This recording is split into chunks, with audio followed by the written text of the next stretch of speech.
بسم الله الرحمن الرحيم.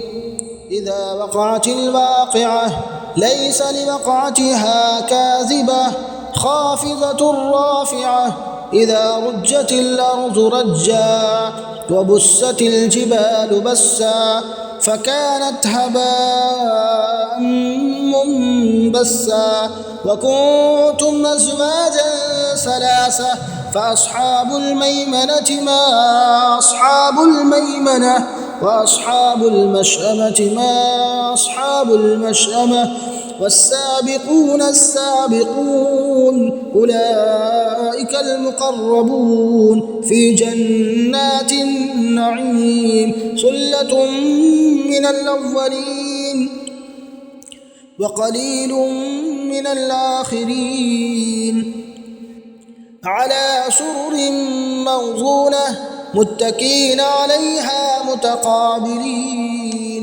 يطوف عليهم بلدان مخلدون بأكواب وأباريق وكأس من معين. لا يصدعون عنها ولا ينزفون.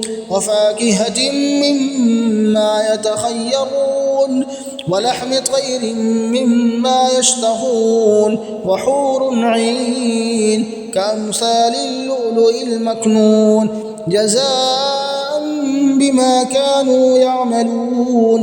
لا يسمعون فيها لغوا ولا تأثيما إلا قيلا سلاما سلاما. وأصحاب اليمين ما أصحاب اليمين في سدر مخضود وطلح منضود وظل ممدود وماء مسكوب. وفاكهة كثيرة لا مقطوعة ولا ممنوعة وفرش مرفوعة. إنا أنشأناهن إنشاء فجعلناهن أبكارا عربا أترابا. لأصحاب اليمين ثلة من الأولين وثلة من الآخرين. وأصحاب الشمال ما أصحاب الشمال في سموم وحميم وظل من يحموم لا بارد ولا كريم.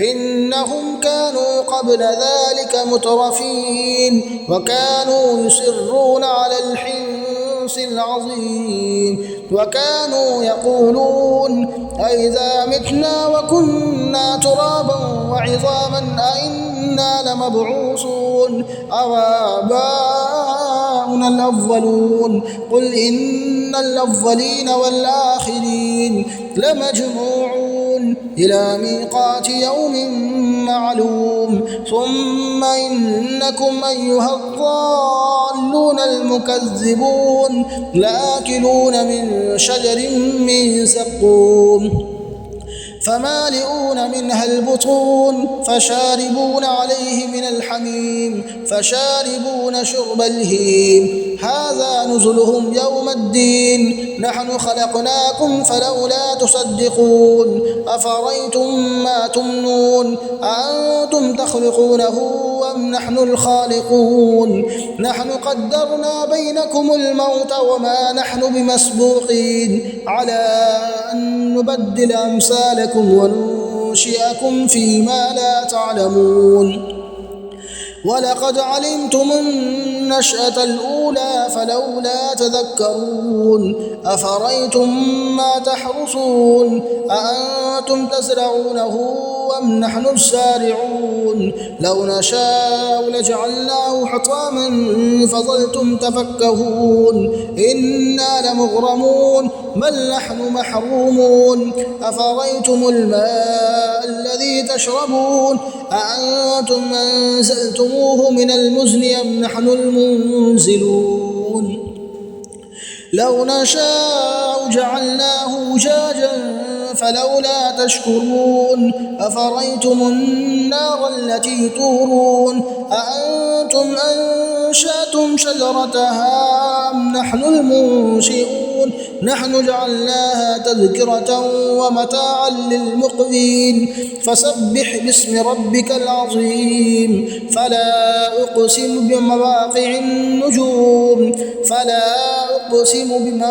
النجوم وإنه لقسم لو تعلمون عظيم إنه لقرآن كريم في كتاب مكنون لا يمسه إلا المطهرون تنزيل من رب العالمين أفبهذا الحديث أنتم مدهنون وتجعلون رزقكم أنكم تكذبون فلولا إذا بلغت الحلقوم وأنتم حينئذ تنظرون ونحن أقرب إليه منكم ولكن لا تبصرون فلولا إن كنتم غير مدينين ترجعونها إن كنتم صادقين فأما إن كان من المقربين فروح وريحان وجنة نعيم وأما إن كان من أصحاب اليمين فسلام لك من أصحاب اليمين وأما إن كان من المكذبين الضالين فنزل من حميم وتصلية جحيم إن هذا لهو حق اليقين فسبح باسم ربك العظيم.